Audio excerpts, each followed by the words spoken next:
एक कहावत है, लौट के बुद्धू घर को आए। हार के डोनाल्ड ट्रंप चीन से वापस अमेरिका आए। और मैं आपको बता दूं दोस्तों, ये इस वक्त ईरान के साथ जो तनाव चल रहा है, जो टेंशन चल रहा है, वो सबसे खतरनाक फेज है। क्योंकि डोनाल्ड ट्रंप चीन की यात्रा से जो उम्मीद कर रहे थे, यह यात्रा उन पैमानों पर खरी नहीं उतरी। लिहाजा हो सकता है कि वो ईरान पर एक सर्जिकल स्ट्राइक करें, मगर ईरान ने चेतावनी दे दी है।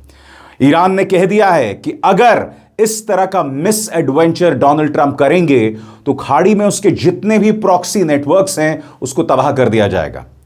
मगर इससे पहले कि मैं आपके सामने आज इस अहम कार्यक्रम में तमाम मुद्दे रखूं, मैं आपके सामने पहले कुछ जमीन तैयार करना चाहता हूं जो बतला रहा है कि हालात कितने डेंजरस हैं। सबसे पहले दोस्तों, आपके सामने अल जजीरा की खबर जो कह रही है, uncertainty over US Iran talks as Israel continues Lebanon attacks.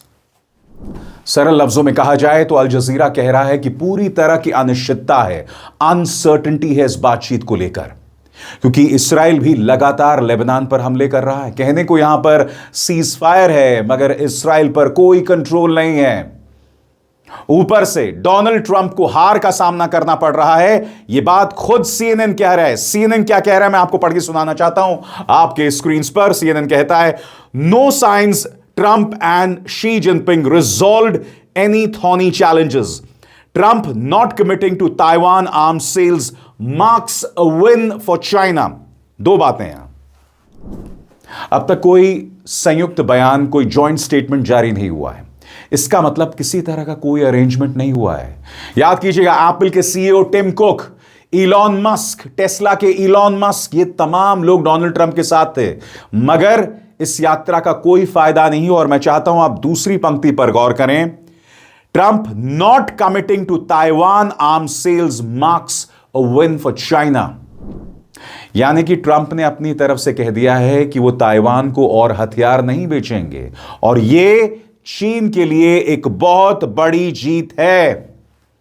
और आप अंदाजा लगा सकते हैं कि इस मानसिकता से यह व्यक्ति अमेरिका पहुंचा है। इसके सामने मिड टर्म इलेक्शन से नवंबर के वो कुछ मिस एडवेंचर करेगा, मगर इरानियन एक्सपर्ट्स चेतावनी दे रहे हैं। मैं चाहूंगा कि आप गौर करें। आपने इस शख्सियत यानी सैयद मोहम्मद मरांडी को अक्सर अल जजीरा और सीएनएन में देखा होगा। वो क्या कह रहे हैं, गौर फरमाइए। उन्होंने कहा है कि अगर अमेरिका ईरान पर हमला करता है तो जितने भी प्रॉक्सी नेटवर्क्स हैं खाड़ी में, उस पर हमला किया जाएगा। वैसे ही हर गुजरते लम्हे के साथ यूएई इस्राइल और अमेरिका के साथ खड़ा हुआ है। हालांकि यूएई ने कह दिया है कि नेतन्याहू सीक्रेट यात्रा पर नहीं गए थे, मगर खुद इस्राइल के प्रधानमंत्री कार्यालय ने बात कही थी। अब मैं बताना चाहता हूं कि सैयद मरांडी ने क्या कहा आपके स्क्रीन पर। अगर ट्रंप की सरकार ईरान के पावर प्लांट्स और पुलों पर हमला करती है तो इस्लामिक रिपब्लिक फारस की खाड़ी में उसके प्रॉक्सी नेटवर्क को हमेशा के लिए तबाह कर देगा और ज़ायनिस्ट शासन के अहम इंफ्रास्ट्रक्चर को तुरंत कुचल देगा। इसके बाद दुनिया भर में भयानक आर्थिक मंदी लगभग तय है। यानी कि सरल लफ्जों में कहा जाए, इस बार जो तबाही मचेगी उसे शब्दों में बयान नहीं किया जा सकेगा। यह दुनिया की अर्थव्यवस्था को बहुत पीछे ढकेल देगा। लिहाजा डोनाल्ड ट्रंप को ऐसे किसी भी मिस एडवेंचर से बाज आना चाहिए। यह मत भूलिए कि डोनाल्ड ट्रंप ने अपनी तरफ से बात कही कि चाइना ईरान को कोई हथियार नहीं देगा, मगर चाइना ने अपनी तरफ से कोई कमिटमेंट नहीं दिया। नंबर एक। नंबर दो, कैस्पियन सागर से लगातार रशिया ईरान को ड्रोन पार्ट्स भेज रहा है। यानी कि जो हथियार का नुकसान हुआ था 40 दिन के युद्ध में, उसकी भरपाई हर गुजरते लम्हे के साथ हो रही है। ईरान की तैयारी पुरजोर है। और मैं चाहूंगा कि आप अब्बास अराक्ची के दो बयानात पर गौर करें। पहला बयान आपकी स्क्रीन पर। ईरान के विदेश मंत्री ने ट्रंप की चुनी हुई जंग को लेकर अमेरिका को आर्थिक नुकसान, इकोनॉमिक नुकसान की चेतावनी दी है। ईरान के विदेश मंत्री अब्बास अराक्ची ने कहा कि ईरानी लोगों पर थोपी गई इस चुनी हुई जंग की बढ़ती आर्थिक कीमत आखिरकार अमेरिकी जनता को चुकाना पड़ेगा। उन्होंने कहा कि अमेरिका में ट्रेजरी यील्ड्स यानी सरकारी बॉन्ड पर ब्याज दरें बढ़ रही हैं, जिससे कर्ज, होम लोन और आम लोगों के लोन महंगे होंगे और मुश्किल हो सकते हैं। अराक्ची ने खासतौर से 2 साल, 10 साल और 30 साल वाले बॉन्ड यील्ड बढ़ने का जिक्र किया और कहा कि इससे आर्थिक हालात और सख्त दिख रहे हैं। उन्होंने यह भी कहा कि ऊर्जा की कीमतें और बढ़ेंगी और घरों पर कर्ज का दबाव ज्यादा होगा। उनके मुताबिक यह पूरा संकट टाला जा सकता था, लेकिन अमेरिका और इस्राएल ने ईरान के खिलाफ युद्ध शुरू कर दिया। यानी कि डोनाल्ड ट्रंप आगे जंग ना भी छेड़े, अमेरिका में तबाही तय है। इस बात का जिक्र यहां कर रहे हैं। और आपने इस बात पर गौर किया होगा कि ईरानी शासन लगातार अमेरिकी जनता से बात कर रहा है, उन्हें चेतावनी दे रहा है कि डोनाल्ड ट्रंप की वजह से आप तबाही के रास्ते पर हैं। भारत आए थे ईरानी विदेश मंत्री, उनसे सवाल पूछा गया कि अमेरिका और चाइना नहीं चाहते कि ईरान परमाणु वेपन रखे, न्यूक्लियर वेपन रखे। तो अब्बास अराक्ची ने कहा कि हम कभी भी परमाणु वेपन नहीं चाहते थे। हमारी जो परमाणु टेक्नोलॉजी है वो महज शांतिपूर्ण यानी पीसफुल पर्पसेस के लिए है और उसके अलावा कुछ नहीं। मैं चाहूंगा जब वो भारतीय पत्रकारों से रूबरू हुए थे तब उन्होंने क्या कहा था।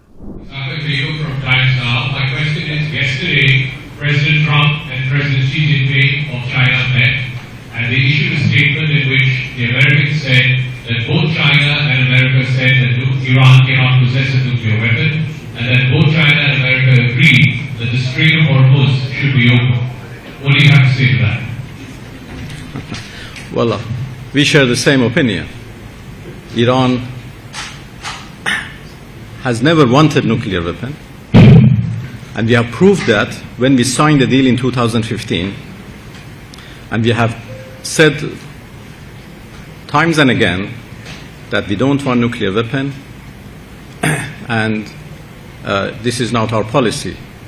We have a peaceful nuclear program, and we have always been ready to make confidence that this program is peaceful and will remain peaceful.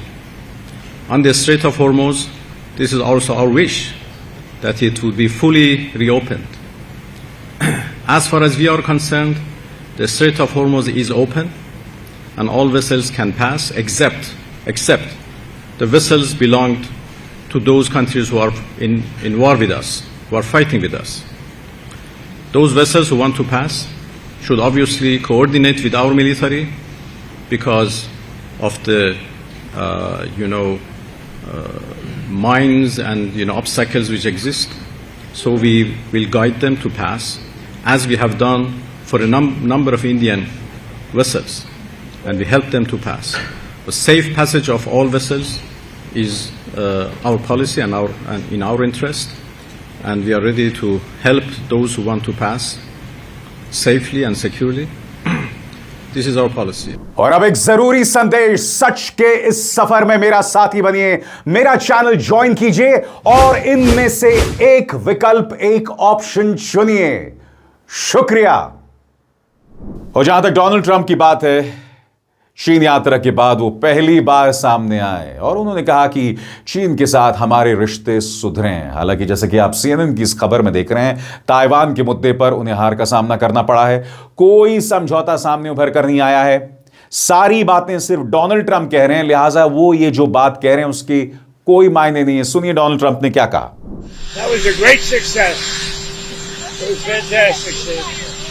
We made great deals. We did great trade deals. We have great relationships, and a lot of things have happened that you'll be hearing about them. But that was a tremendous success. I think it really was a historic moment. Thank you very much.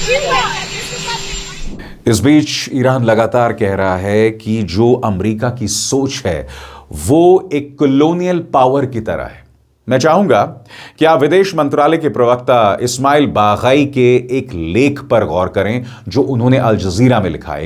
एक article उन्होंने अल जजीरा में लिखा है और मैं चाहूंगा कि मैं उसके कुछ अंश पेश करना चाहता हूं। यानी कि ईरान कहीं ना कहीं अमेरिका को एक हमलावर ताकत, एक कॉलोनियल पावर पेश करना चाह रहा है। क्या कहता है ईरान आपकी स्क्रीन पर। ईरानी प्रवक्ता ने अमेरिका पर निशाना साधने के लिए औपनिवेशिक विरोधी किताब का सहारा लिया, यानी कॉलोनियलिज्म के खिलाफ एक किताब थी, उसका सहारा लिया। ईरान के विदेश मंत्रालय के प्रवक्ता इस्माइल बागाई ने मार्टिनिक के कवि और राजनीतिक विचारक एमे सिज़ियर की मशहूर औपनिवेशिक विरोधी किताब यानी कॉलोनियल विरोधी किताब डिस्कोर्स ऑन कॉलोनियलिज्म का एक हिस्सा शेयर किया। इसे अमेरिका पर गिरती हुई सभ्यता होने का तंज माना जा रहा है, यानी कि अमेरिका एक ऐसी सिविलाइजेशन है जो तबाह हो रही है। सेजेर नेग्रिट्यूड आंदोलन की बड़ी आवाजों में से थे। उन्होंने 1950 में डिस्कोर्स ऑन कॉलोनियलिज्म लिखी थी, जिसमें यूरोपीय साम्राज्यवाद और तथाकथित सो कॉल्ड सभ्यता के अंदर छिपे कॉन्ट्रडिक्शंस यानी विरोधाभासों की कड़ी आलोचना की गई थी। बागाई इससे पहले भी मौजूदा वैश्विक घटनाओं को समझाने के लिए साहित्यिक हस्तियों का इस्तेमाल करते रहे हैं। ईरान यह भी कह रहा है कि जब तक पहले की शर्तें नहीं मानी जाएंगी तब तक हम इस बातचीत को आगे नहीं बढ़ाएंगे। इससे क्या पता चलता है? इससे पता चलता है कि मामला बुरी तरह से अटक गया है, भटक गया है और आगे बढ़ने का नाम नहीं ले रहा है। और IRGC के पूर्व कमांडर ने एक इंटरव्यू में इसे बहुत ही आसान लफ्जों में समझाया है। मैं आपका ध्यान खींचना चाहता हूं प्रेस टेलीविजन की इस रिपोर्ट की तरफ, जो कह रहा है Iran won't enter talks without US meeting preconditions, ex IRGC chief Mohammad Ali Jafari said.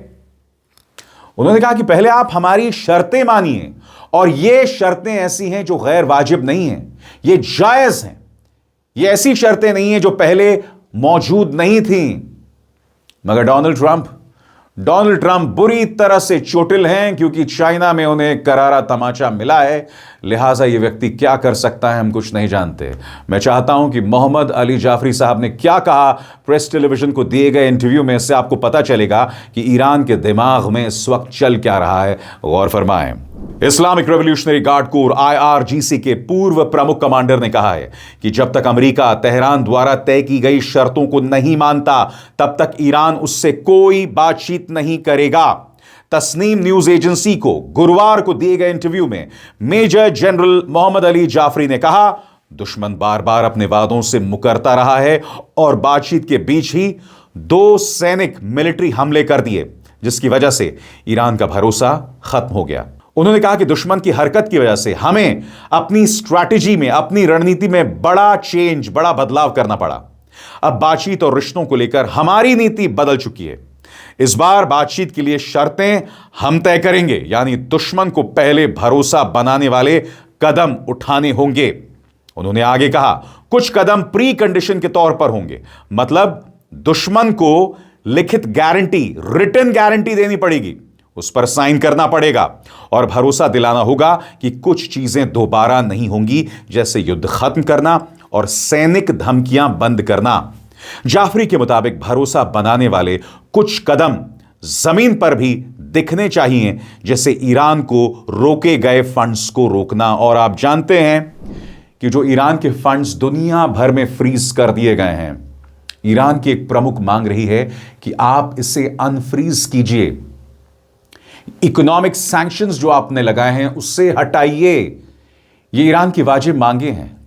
और सबसे बड़ी बात ने अब तक ऐसा कोई सबूत पेश नहीं किया कि वो न्यूक्लियर बॉम्ब बना रहा है, क्योंकि ये तमाम सैंक्शंस और इसके पीछे की वजह क्या है कि ईरान न्यूक्लियर बॉम्ब बना रहा है, मगर खुद अमेरिका इस तरह का कोई सबूत पेश नहीं कर पाया है। लिहाजा ईरान की ये मांगे जायज है जो वो दुनिया के सामने रख रहा है। बहरहाल मैं आपको लगातार बता रहा हूं दोस्तों, पूरी तरह से अनसर्टेनिटी बनी हुई है। हम नहीं जानते हैं कि अगले कुछ घंटों में क्या हो सकता है।